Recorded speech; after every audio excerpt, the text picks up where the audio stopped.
인간의 범죄, 타락에 대해서 하나님은 준엄하게 심판을 베푸시고, 그리고 그 심판의 결과는 바로 죽음이었습니다. 너는 흙이니 흙으로 돌아갈 것이니라.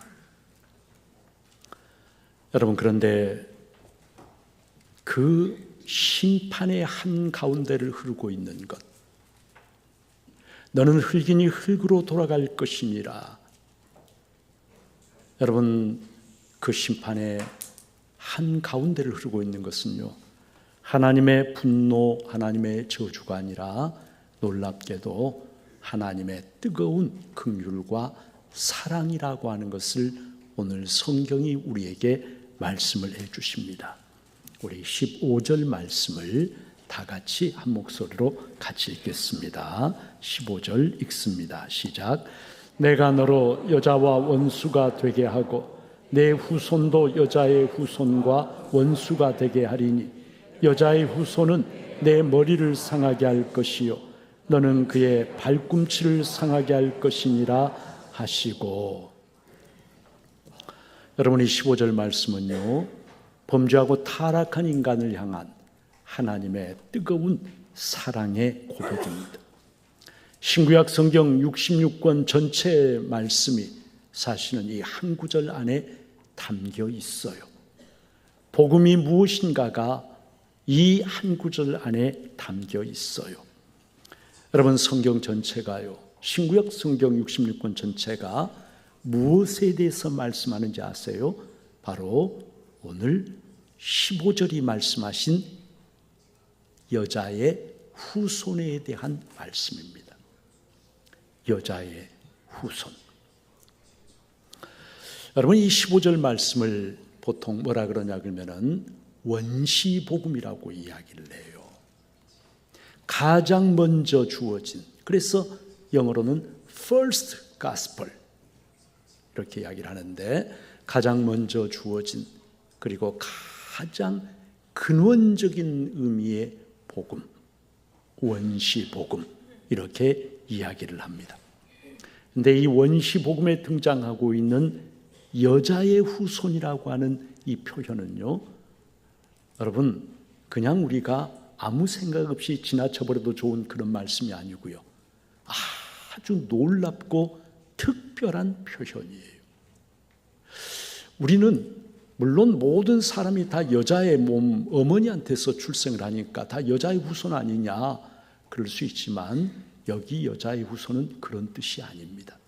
그리고 오늘날 세계와는 다르게 고대 세계의 문화, 이런 것을 배경으로 놓고 이해할 때, 고대 세계에서는 여러분, 족보라든지 후손을 이야기할 때 여자를 들어서 이야기하는 적이 없어요. 우리 여성분들에게 제가 죄송하지만 여성을 들어서 이야기하는 적이 없어요.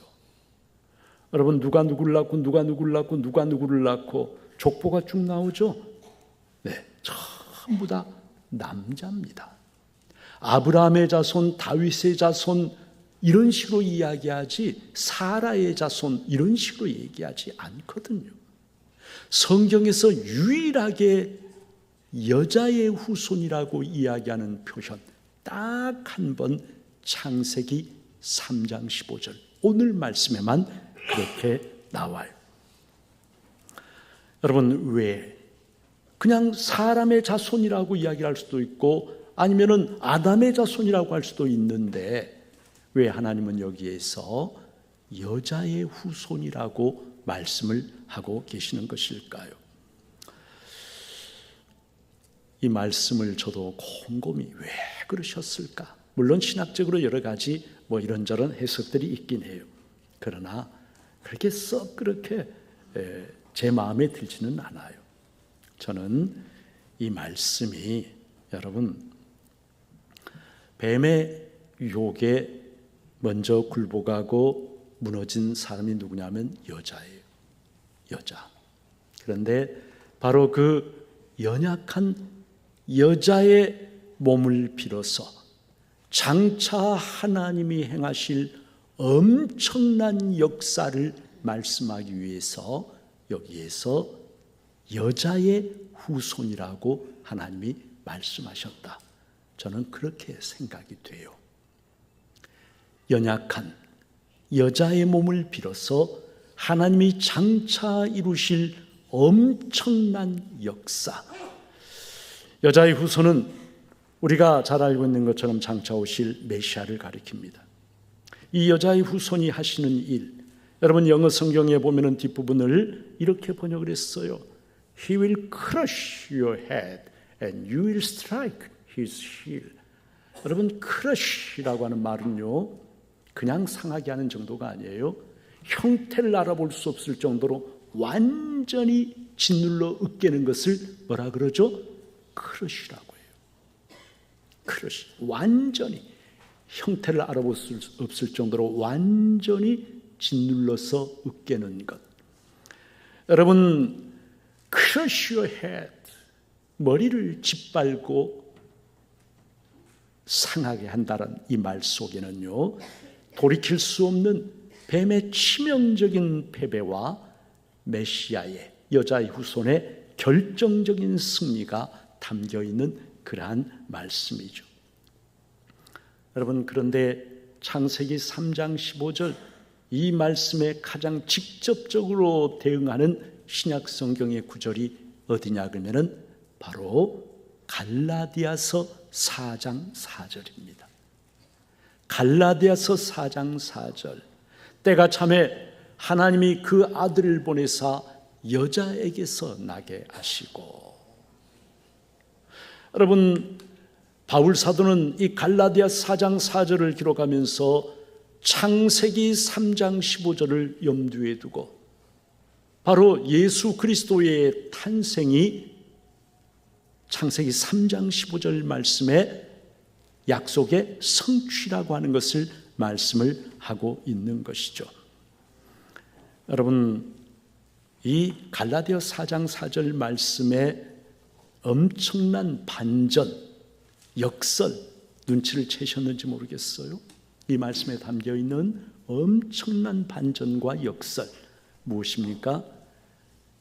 여자의 후손, 여자의 몸에서 나시는 분이 누구시라는 거예요? 하나님의 아들이시라는 거예요. 여자의 몸에서는 사실 그냥 사람이 나는 게 맞아요. 그죠?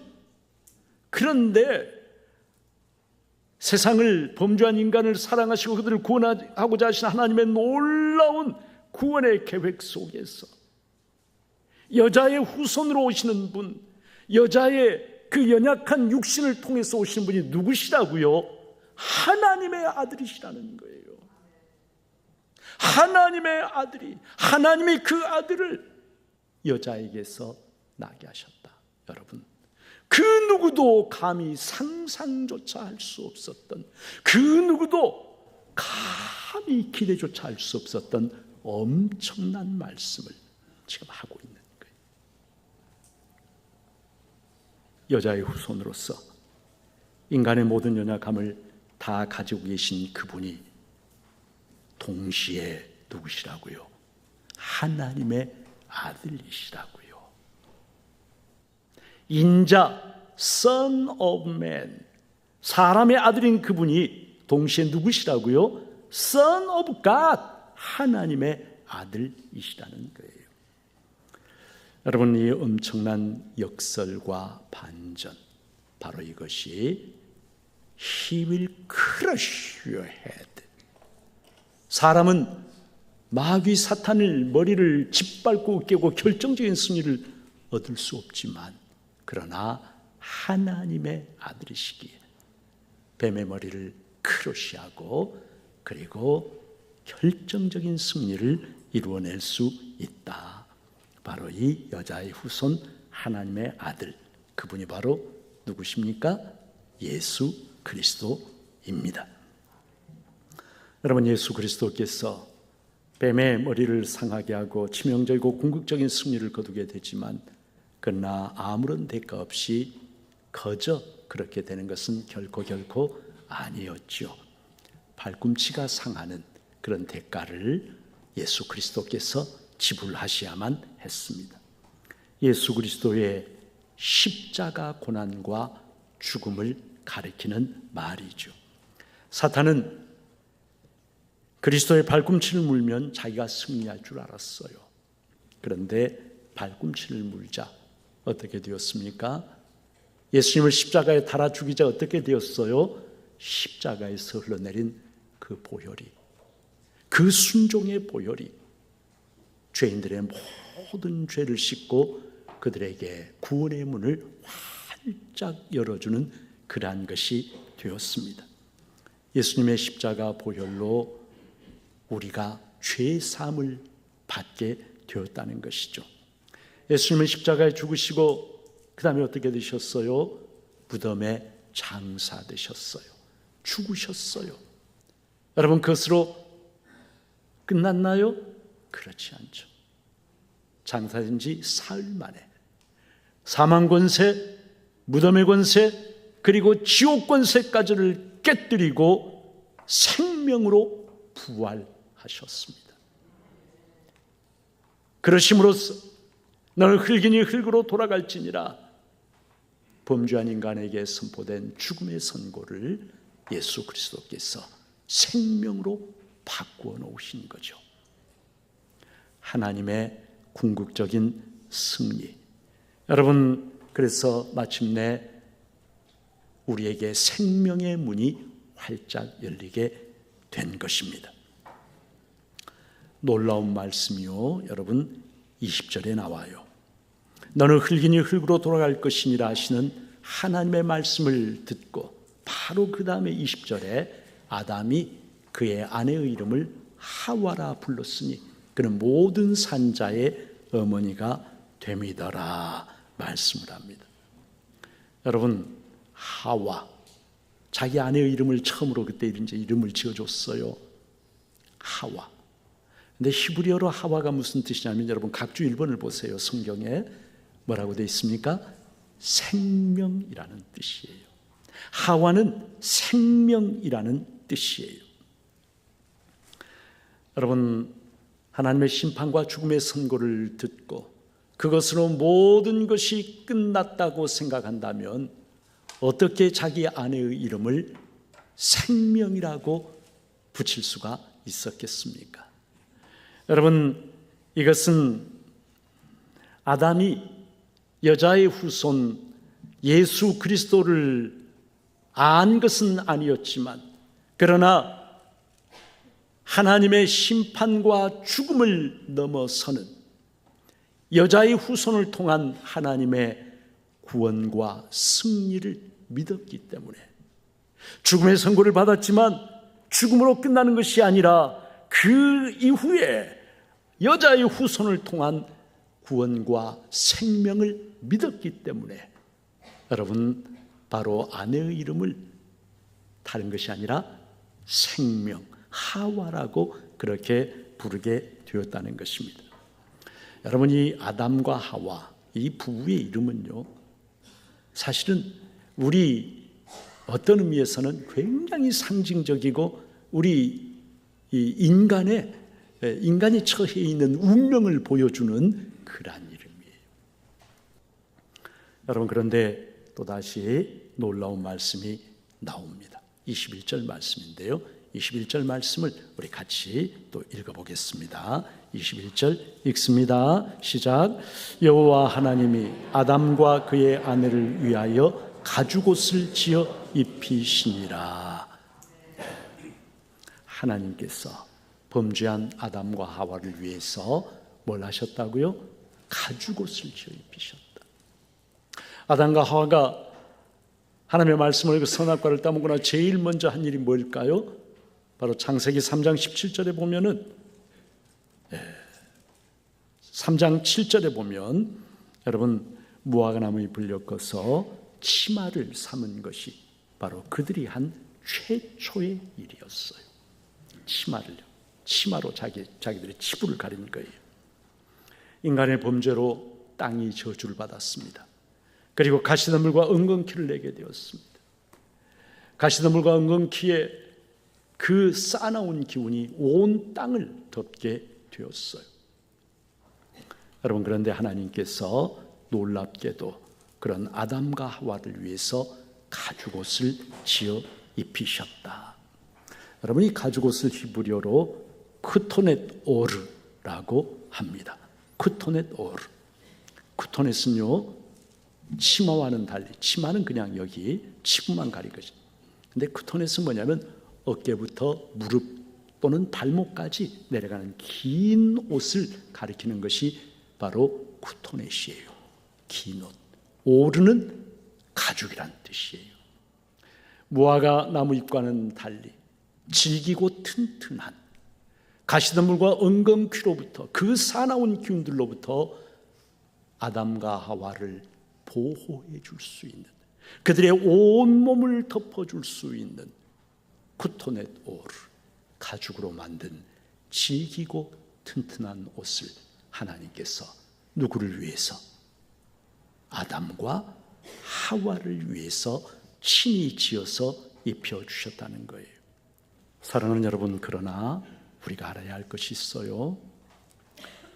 이 가죽옷은요, 가시덤불과 엉겅퀴로부터 아담과 하와를 보호해 주는 것, 훨씬 그보다 깊은 의미를 가지고 있는 거예요. 훨씬 그 이상의 의미를 가지고 있는 거예요. 창세기 4장에 여러분, 가인이 질투심 때문에 동생 아벨을 돌로 쳐 죽인 사건이 기록이 되어 있죠. 죽음과 피 흘림이 창세기 4장에 기록이 되어 있어요. 그런데 여러분 아시나요?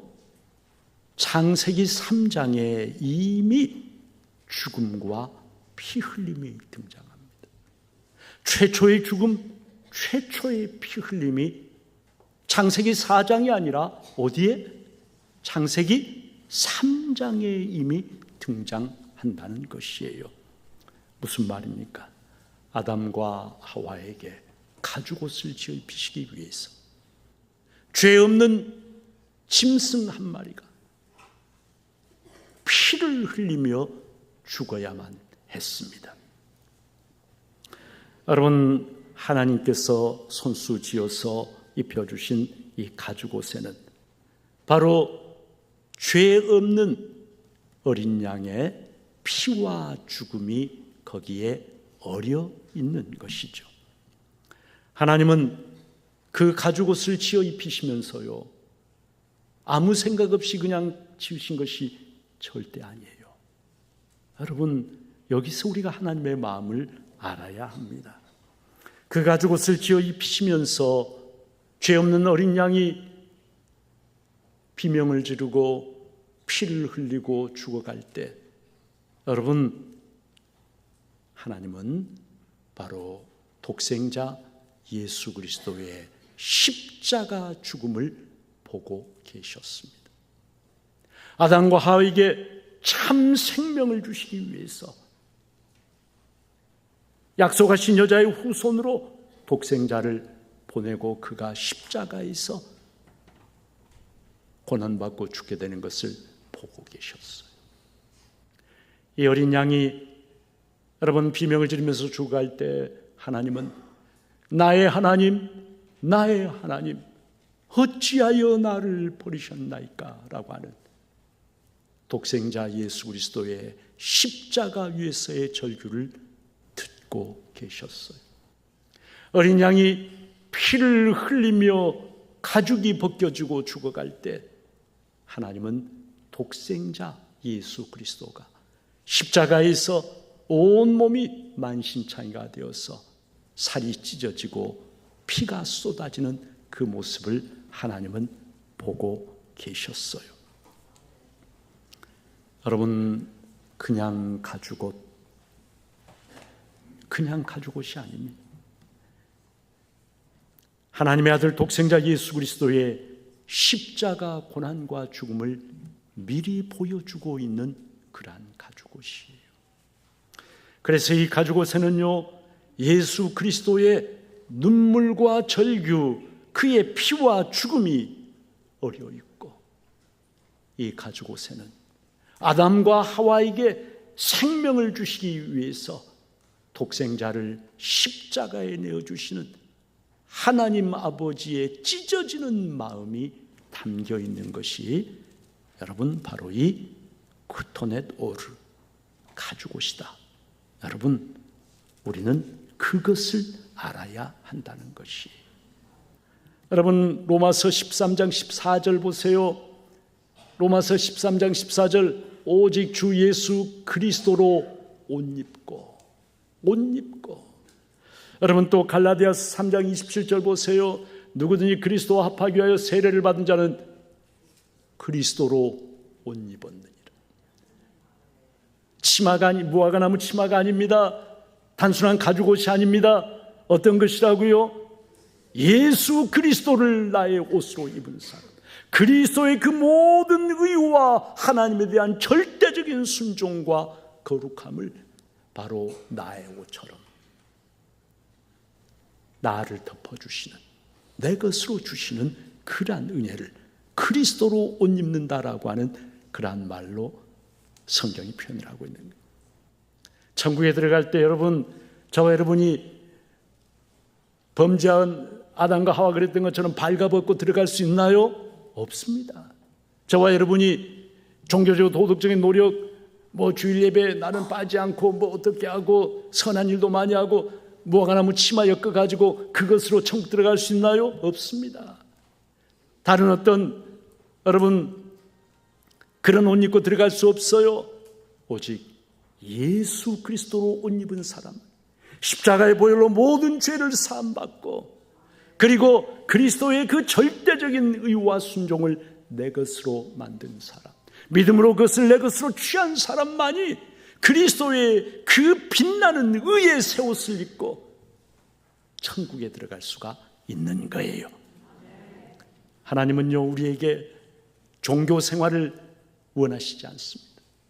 그냥 일주일에 한 번 나와서 예배드리면 되지, 그런 것이 아니에요. 여러분, 하나님은 우리에게 마음을 다 주시고요, 우리에게 마음을 요구하십니다. 나는 너에게 모든 것을 주었다. 내 아들까지 다 내줬다. 나는 너를 이렇게 사랑한다. 나의 마음을 너에게 다 쏟아 부었다. 너도 너의 마음을 나에게 다오라고 말씀하세요. 종교적인 형식, 그저 일주일에 예배 한 번 드리면 되지, 그게 아니고요. 오늘 성경이 말씀하시는 나를 향한 하나님의 뜨거운 긍휼과 사랑의 마음을 알고, 어떻게 해야 내가 이 사랑에, 이 놀라운 은혜에 응답할 수 있나? 어떻게 해야 내가 하나님 앞에 바로 나갈 수 있나? 여러분, 그걸 생각하면서 하나님 앞에 두 손 들고 나오는 사람, 예수 그리스도의 십자가 외에는 하나님, 제가 의지할 것이 없는 죄인입니다라고 하면서 두 손 들고 나오는 사람, 하나님께 그런 사람에게 뭘 입혀주셔요? 가죽옷을 넘어서서 그리스도로 옷 입혀주시는. 사랑하는 여러분, 우리가 나에게 생명과 구원을 주시기 위해서 하나님께서 오늘 약속하신 것들, 여자의 후손, 하와, 생명, 그리고 가죽옷, 그 모든 것들이 가리키고 있는 골고다의 십자가, 그것을 바로 깨닫고 예수 그리스도의 고난이 나를 위한 대속적인 고난과 죽음인 줄을 깨닫고, 골고다가 아니라 예수 그리스도의 십자가가 어디에? 내 마음 한가운데, 내 영혼 한가운데 세워질 때, 여러분, 그럴 때 우리가 그리스도로 옷 입고, 그리고 의의 빛나는 옷을 입고 천국에 들어가는 복된 하나님의 백성이 되는 것입니다. 바라기는 우리 중부의 모든 성도들이 다 예수 그리스도의 보혈의 권세, 그 은혜를 체험하고 그리스도로 옷 입고 천국에 들어가는 귀하고 복된 성도들 다 되시기를 주님의 이름으로 축복합니다.